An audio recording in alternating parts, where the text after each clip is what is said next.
Kumusta ka mong tanan dinha? Kumustas tu? Sa mga Hapon pa na, muingon sila nga genki desu ka? O sa mga insect, ang uban muingon ni hao ma? Ang uban namo dire muingon what's up? Sa mga Cebuano, kumusta ka? Nakainom ka na bagtuba? So maayo lang ba ang tanan? Sa daghang salamat sa tanan nga mitabang aron nga kita maka Bible study.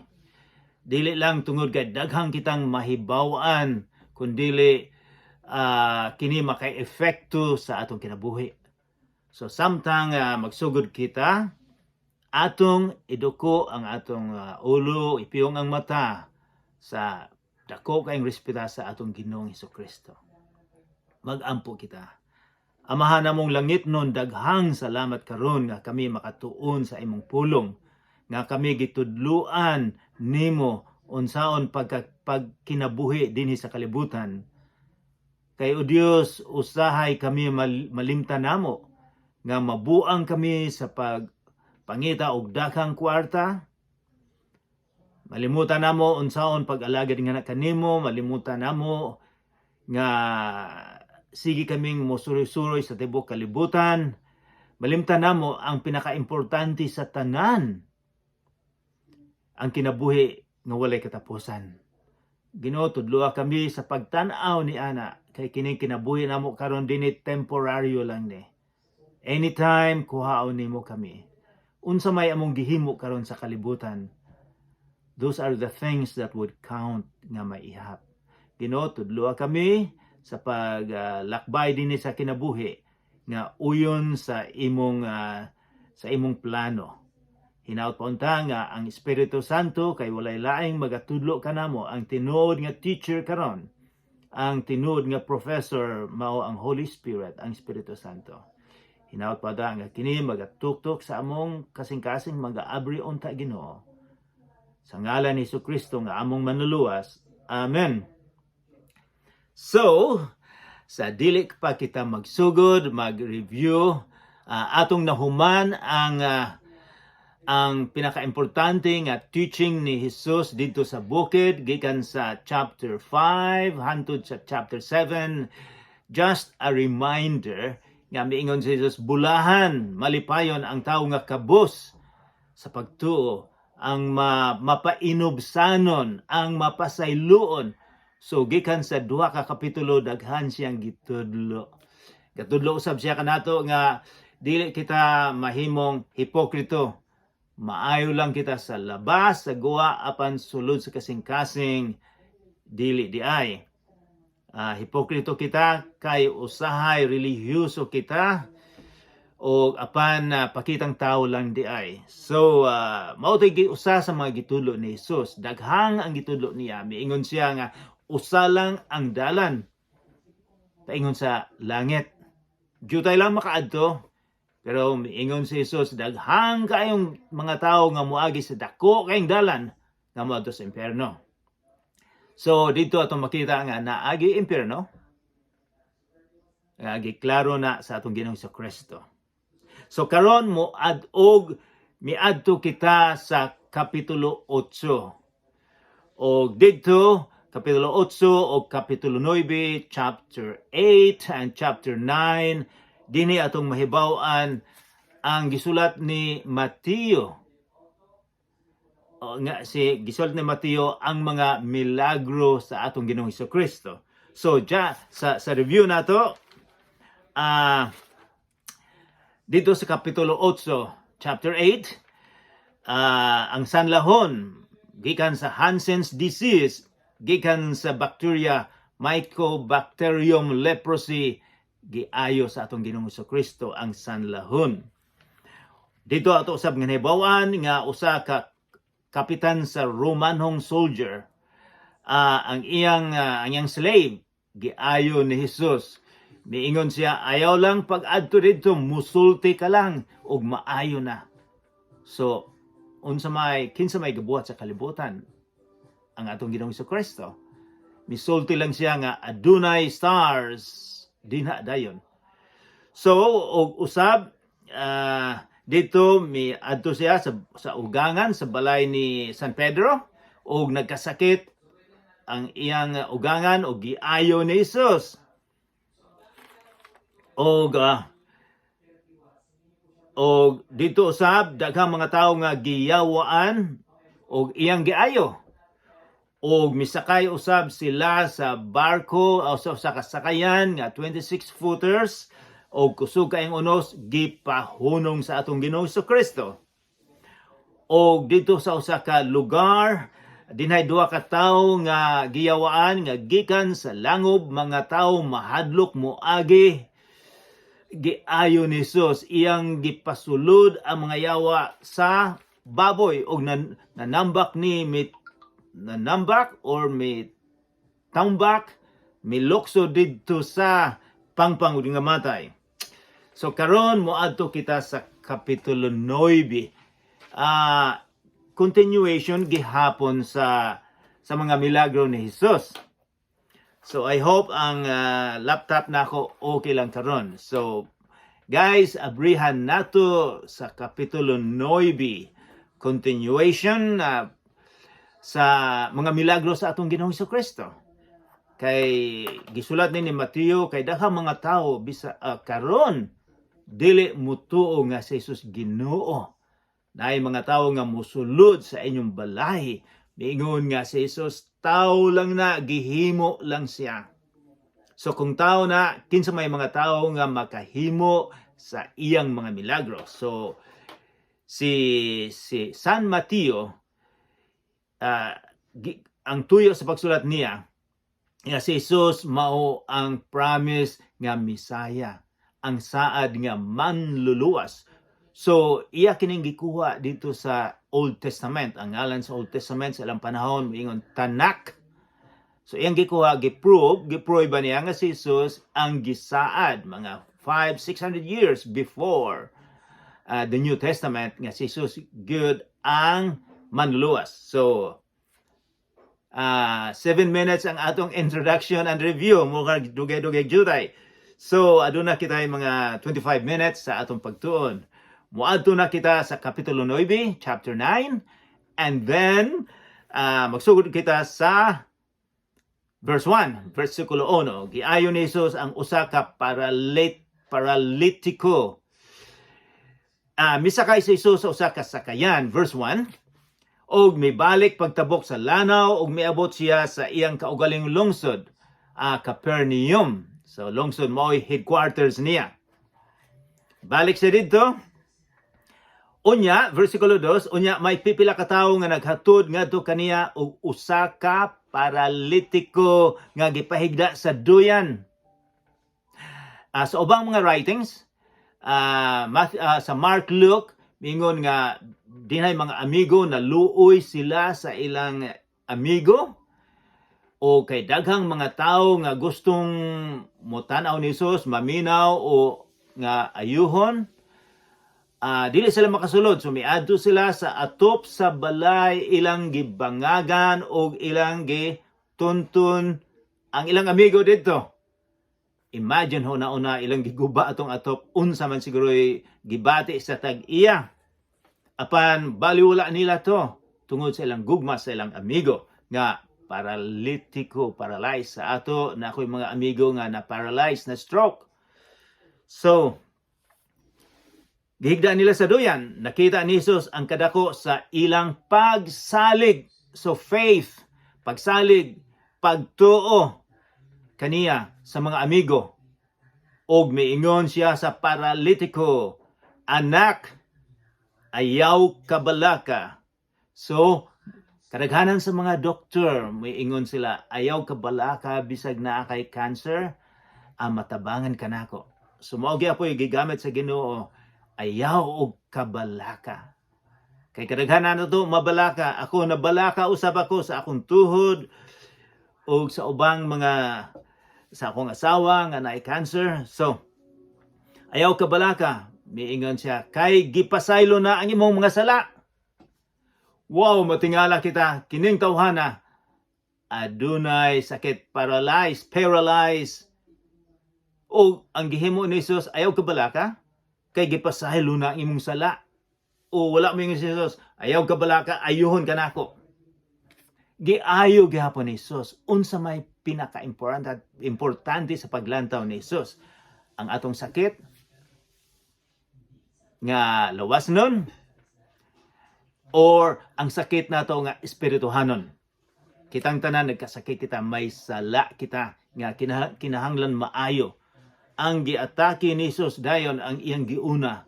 Ang importante niya ang sala sa tao. Imagine gipasaylo instead nga ayuhon. So si Jesus usab miingon kanimo kanako, ayaw og kabalaka kung moduol ka kanako, pasayloon ka. So that's a very good news. Unya, may pipila ka magtutudo sa balaod nga miingon sa ilang kaugalingon. Nagpasipala sa Dios kining tawhana. Wow, bisag asa si Jesus adunay mga sekretong pulis, adunay mga reliyosong mga tao nga siging gasunod kung unsay buhaton ni Jesus nga musupak sa ilang balaod. Nadungog nila si Jesus nga miingon nga ang sala nimo mapasaylo. Mingon sila, nagpasipala sa Dios kining tawhana. Blasphemy. Kay bulo ba mo unsay punishment sa pagpasipala? It's death, kamatayon. Kay ikaw tao, miingon ka nga ako ang Ginoo. Si Jesus miingon nga siya magpasaylo. Kay bulo mo sa ilang pagtuo, bisag sa ilang pagtuo, mga Hudiyo, Ginoo lang ang makapasaylo. Karon nadungog nila nga si Jesus mupasaylo sa tao. Insya kini blasphemy, pasipala ni. Nayo bang mga tao miingon nga, prove to me. Basahon nimo sa Biblia kung si Jesus miingon ba nga ako ang Ginoo. Dinhi wala siya moingon nga ako ang Ginoo, pero ang gibuhat sa Ginoo iyang gibuhat. Pagpasaylo. Kinsa man ni siya? Walay lang makapasaylo ang Ginoo lang. Si Jesus Ginoo. Wala siya moingon nga ako ang Ginoo, pero miingon siya nga akong pasayloon ang imong sala. See, ang reaction sa mga tao, kining religious leaders, nagpasipala sa Dios kining tawhana. Nasayod si Jesus sa versikulo 4, sa ilang gihuna-huna ug miingon siya. Imagine, dinhi atong mahibawan usab una-una. Bisag sa huna-huna lang nila nahibawan ni Jesus. Naabay mga tao nga mahibawan ang imong ug akong huna-una.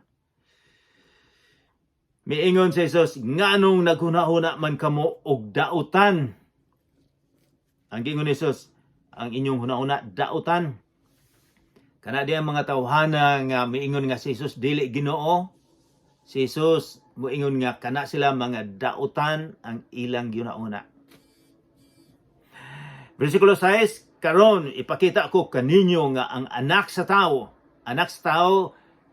gikan ini sa Daniel chapter 7 nga siya ang anak sa tao. May gahom dinhi sa yuta sa pagpasaylo sa mga sala.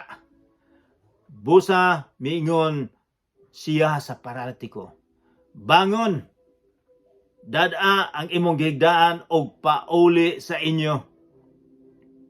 Og mibangon ang paralitiko og may pauli. Imagine ho na pila siguro ni katuig nga gahigda, paralyzed, nakalakad dayon. Wala pa na mahitabo dinhi karon. Wala pa ko makadungog nga ang dako namong hospital nga naay mga sakit dina sa Wascana Hospital nga naayo og midalagan milakaw dayon. Daghan pa ng mga physiotherapy o sa maayo. Versikulo 8, sa pagkakita sa mga tao ni ini, nahingangha sila o giday nila ang Dios tungod sa paghatag niya ni ining gahumang ngadto sa mga tao. Ang pagtawag kang Mateo, kini siya si San Mateo. Sa San Mateo, usa sa mga disipulo, siya usab ang writer ni ining atong pagtuon karon. Imagine ikaw nagsulat sa imong kaugalingon, nakita mo ang Ginoo. Well, chapter 10, verse 9. Unya, mibiya si Jesus ngadto ni atong dapita. So mibiya na siya dito sa Capernaum, ato sa isang lugar.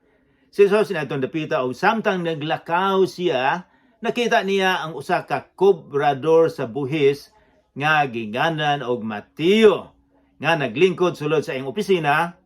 Mingon si Jesus kaniya, "Sunod ka nako." Nahibawan na nato ni nga kining mga kobrador sa buhis, kini sila ang sinalikway sa katilingban. Sila ang mga tao nga nasuko og husto ang mga tao kanila. Kay kobrador sila sa buhis.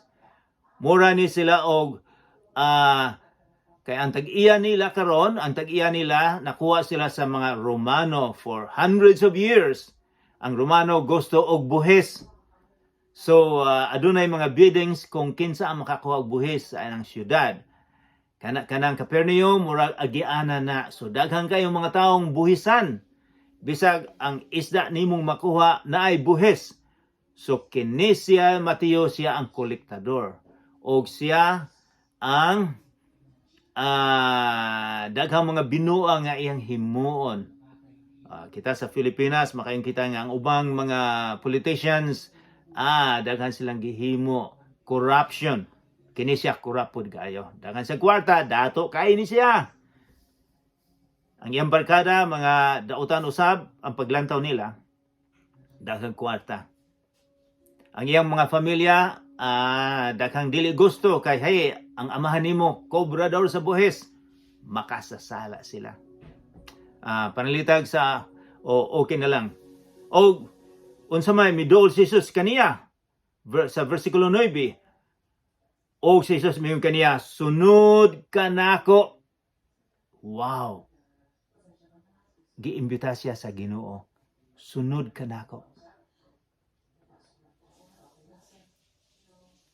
Kung ikaw ako siguro makaingon ta, dako kog sweldo dinhi, dollar ang akong sweldo, sikat ako, daghang kayang kwarta.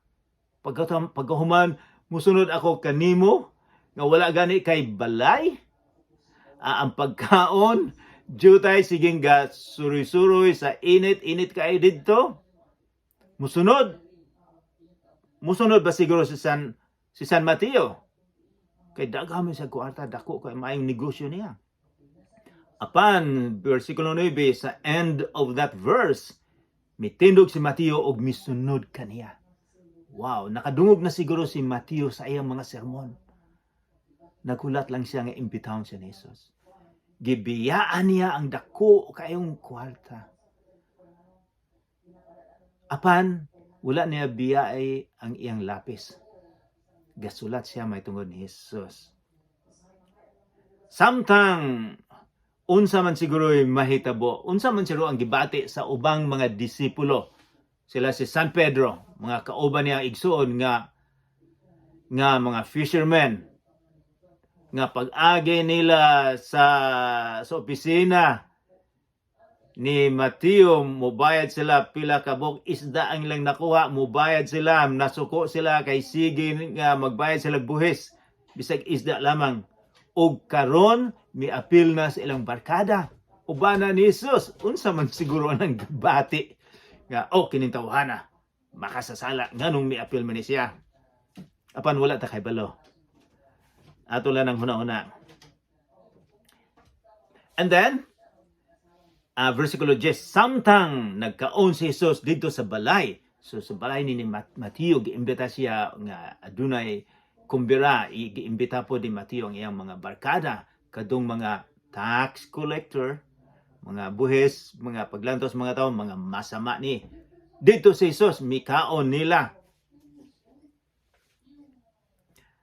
May daghang kubrados, versikulo 10, samtang nagkaon si Jesus dito sa balay ni Mateo, may daghang kubrador sa mga kubrador sa buhis og mga makasasala, og miduol og misalo kaniya og sa iyang mga tinun-an. Wow! Miapiling makasasala mga tao nga sinalikway sa katilingban. Si Jesus wala makipagsalo sa mga sikat, sa mga relihiyoso sa katilingban kundili ang mga sinalikway. Wow, unsa may paglantaw ninyo ni Jesus. Og nahibalo ba mo sa kaning ilang pagkaon didto? Aduna sila supas og aduna sila kanang dip mura ba og suka pero sa usala ni kadako kayong sa dako kayong bowl, sa dako kayong plato nga kamong tanan mo tuslob didto sa supas niyo magkaon, patas pagkaon nimo supas kanon nimo patas ibalik na po dito sa kamong tanan nagbalik-balik pagkaon dito. Sa atong panahon dili pwede kay unsa tong hugaw nga imong gipaak magtuslob po ka dito apan si Jesus wala lang.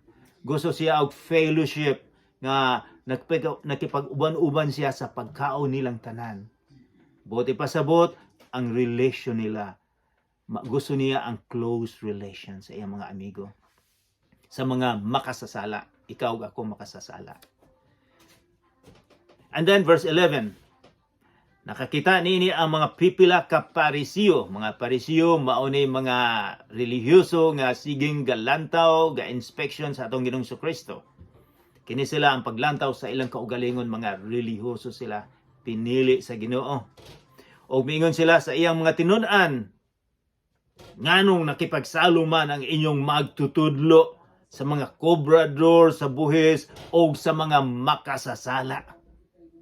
Ang ilang paglantaw ni Jesus, kini siya makasasala ni siya, dili ni siya Misaya. Kay ang iyang mga barkada makasasala. Nakadungog si Jesus kanila og mitubag. Nadungga ni Jesus. Ang mga tao nga walay sakit, wala magkinahanglan og doktor, kung dili ang masakiton ra.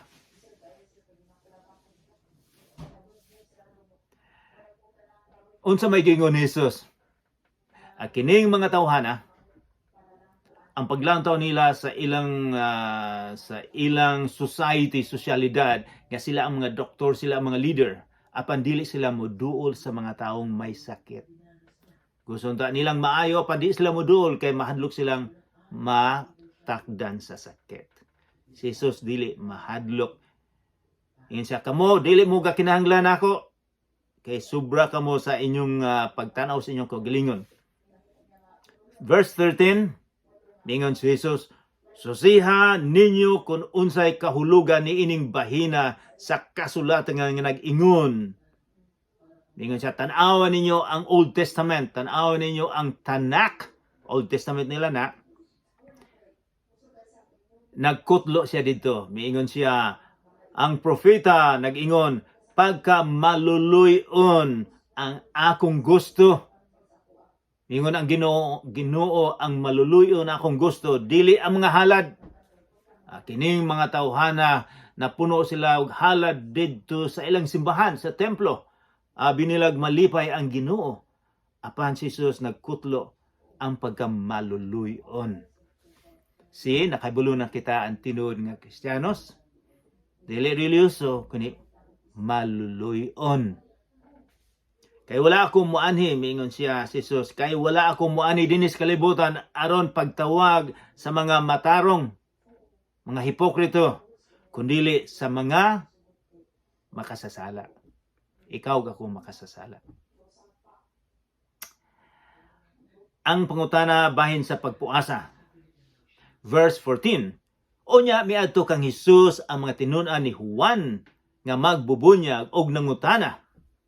Nganong kamiraman ang mga Parisiyo ang nagpuasa kanunay apan ang imong mga tinun-an wala. So gipungutana si Jesus sa mga disipulo ni Juan. Kami siging magpuasa, kamo dili. Ang pagpuasa na ibang mga tao nga gusto magpuasa, uban dili. Pero tanaw na to, kining puasa, this is a big topic. So Tungod sa panahon dili ako mag-discuss about puasa.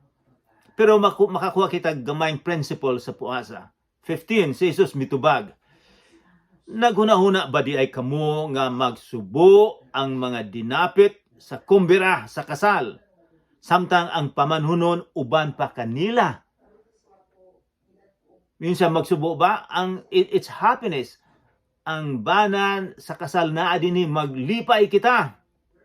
Minsan dili gayud. Apan moabot ang panahon nga ang pamanhunon kuhaon gikan kanila og magpuasa na niya sila. So mingon si Jesus, ang pamanhunon siya, dinhi siya kauban sa mga disipulo. Minsan kinahanglan maglipay ang disipulo. Kay naay panahon nga siya mubalik na. Og sila magpuasa na. Unya na sila. Pero ang pagpuasa, kini mga reliyoso gigamit nila nga para ipakita sa madaghang mga tao nga sila reliyoso, magpuasa sila. 16. Nag-continue ang teaching ni Jesus sa 16. Walay mo gamit og bag-ong panapton aron itapak sa daang bisti. Kay ang bag-ong panapton mukulo man og modako hinuon ang gisi niini. Unsa man siguro bot ipasabot ni Jesus ato sa basahon ng 17. Og walay tawo nga mogamit og daang sudlanan nga panit aron sudlan sa bag-ong bino. Sa ilang panahon, excuse me, ang panit sa animal ang butangan nila og bino. Kay kung himuon niya kini, mabosbos ang sudlanan ug unya mausik ang bino ug madaot ang sudlanan.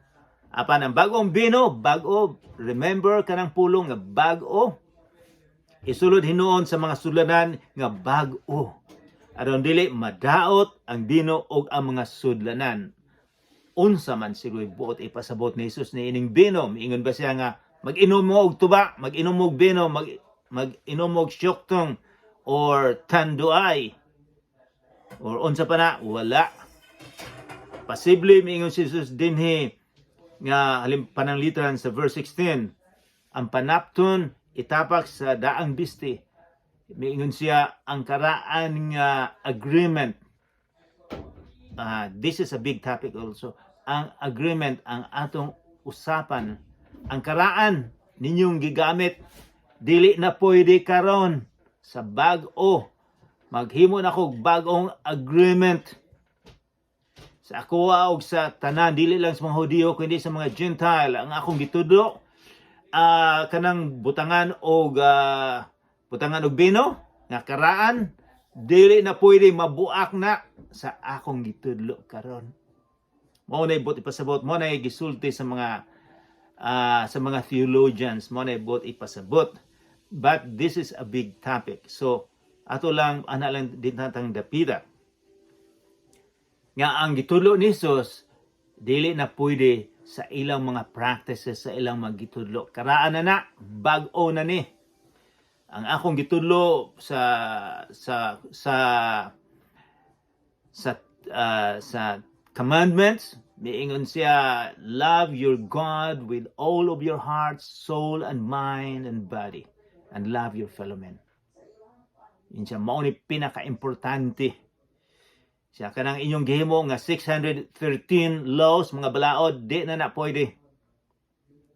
Verse 18, samtang nagsulti si Jesus niini, wow, nagsermon siya, midol kaniyang usa ka opisyal. Miluhod sa iyang atubangan ug miingon, miluhod, buot ipasabot, dakong respetan, nagampo ni Jesus. Miyon siya, bago pa lang namatay ang akong anak nga babae.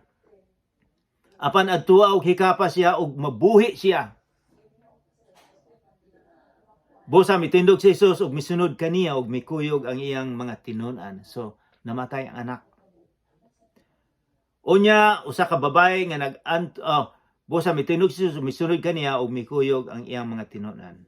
Samtang naglakaw sila, versikulo 20, usa ka babae nga nag-antos tungod sa iyang pagsigig dugo sulod sa napulog duha ka tuig miduol sa luyon ni Hesus ug miingon sa iyang kaugalingon, kung makahikap lang ako sa biste ni Hesus, siguradong mamaayo ako.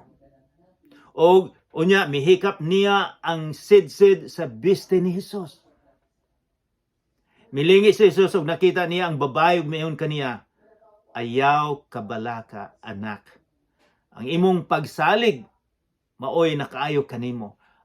Dili di ay ang paghikap sa biste ni Hesus, ang pagsalig ngadto ni Hesus.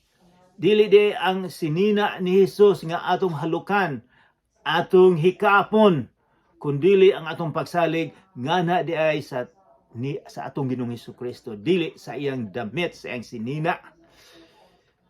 Si Hesus ang nagsulti niini ha. Ayaw kabalaka anak. Ang imong pagsalig maoy nakaayo kanimo.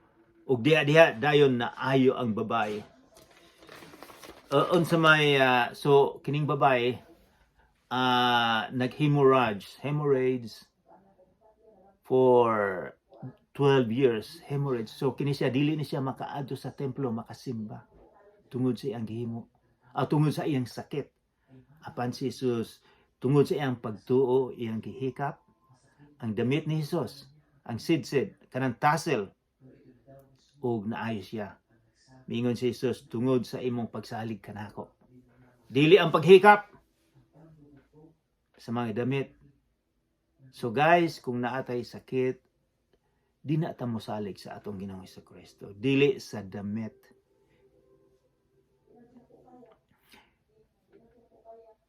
Versikulo 23, unya misulod si Jesus sa balay sa opisyal. Sa pagkakita niya sa mga musikero, dinay patay, adunay musikero, alang sa paglubong o sa mga tao nga nagkaguliyang. Sa ilang panahon, kung naay mamatay, magsweldo sila og musikero, duha ka buok musikero, o usa ka babae nga muhilak. Gisweldoan ni sila aron nga paghilak ang music makahilak usab, ang tanan muhilak mo agoy-ngoy or I don't know. So mo na ilang bisag pobre ka kaayo kung naay mamatay, musweldo gyud ka. Mao ni ilang cultural background, mao gina ilang kultura. So miabot si Jesus sa balay. Versikulo 24, miingon si Jesus, panggawas kamong tanan. Wala mamatay ang bata, natulog lang siya.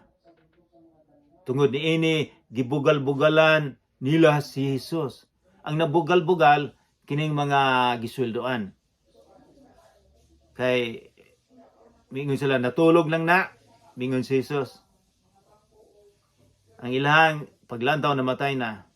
Sana nakapaggawas na ang mga tao, misulod si Jesus sa lawak sa bata sa kwarto, o gigunita niya ang kamot niini og mitindog ang bata. Gibuhi ni Jesus ang namatay na. Og nabalita dayon kini sa tanang dapit ni adtong yuta.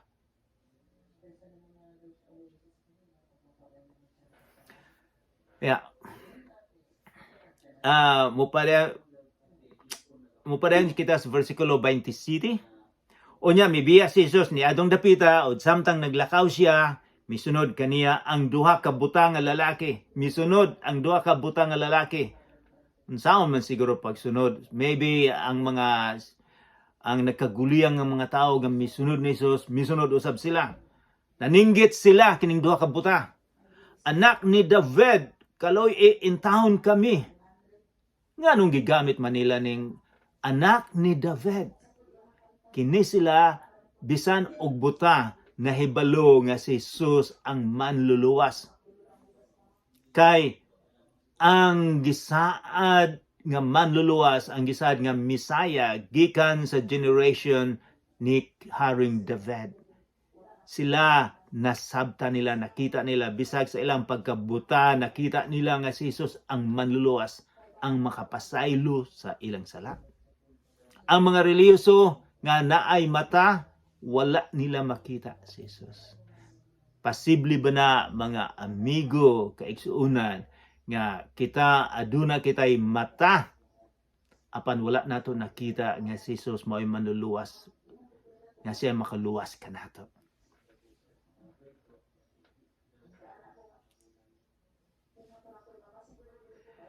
Sa nakasulod na si Jesus sa balay, midol kaniyang duha ka buta ug nangutana siya kanila. Nagtuo ba kamo nga makaayo ako kaninyo? Sila mitubag, oo sir. Unya gihikap ni Jesus ang ilang mga mata ug miingon, maayo kamo sumala sa inyong pagtuo. Og nakakita sila og gipasidan-an sila ni Jesus nga dili gayud kini isaba kang bisan kinsa. Apan milakaw sila og gipamalita hinon nila ang kabantog ni Jesus sa tanang dapit ni adtong yutaa.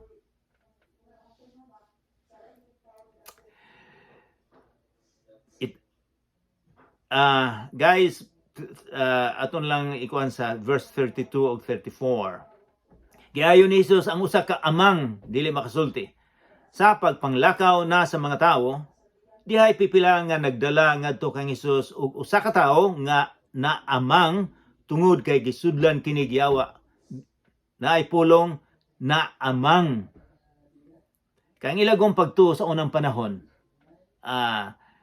nga kung mahibaw-an kung kinsa ang ngalan sa ni Satanas nga nakasulod, maayo siya. So mauna ang ilang pagtuo nga si Satanas gihimo siyang amang para dili makasulti sa ilang ngalan. Sa nahinginlan na ang yawa, nakasulti ang tao.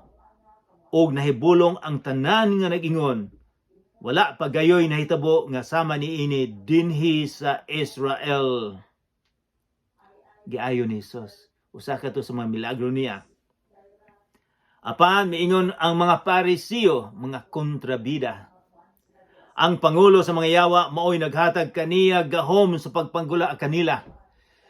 So, kini sila nga mga nauntay mata pero buta sila maitugon ni Jesus, miingon sila nga ang power sa atong Ginoong Jesucristo gikan ni Satanas, ang pangulo sa yawa. Imagine ilang gi-accuse ang atong Ginoong Jesucristo nga ang power niya gikan ni Satanas. Sa atong pagtuon karon sa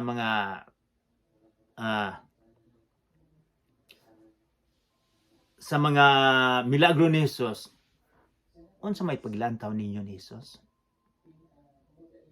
Is he an ordinary man or siya ang Ginoo? Klaro kaayo nga ang atong Ginoong Jesucristo mao ang Ginoo. Mianhi siya sa kalibutan for 33 years nahimong tao og mibalik siya sa langit, umubalik siya pagkuha kanimo og kanako. Kung kita musalig kaniya, kung atong imbitahon nga siya musulod sa atong kasing-kasing, maghinulsol kita sa atong sala ug musulod siya sa atong kasing-kasing.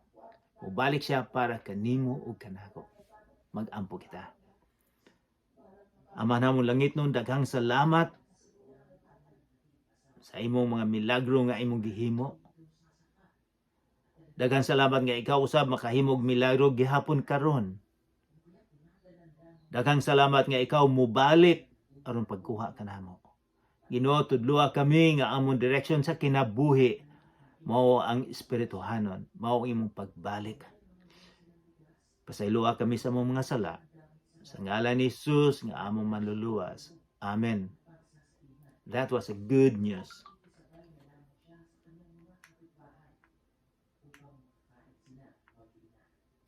Di man mapalong na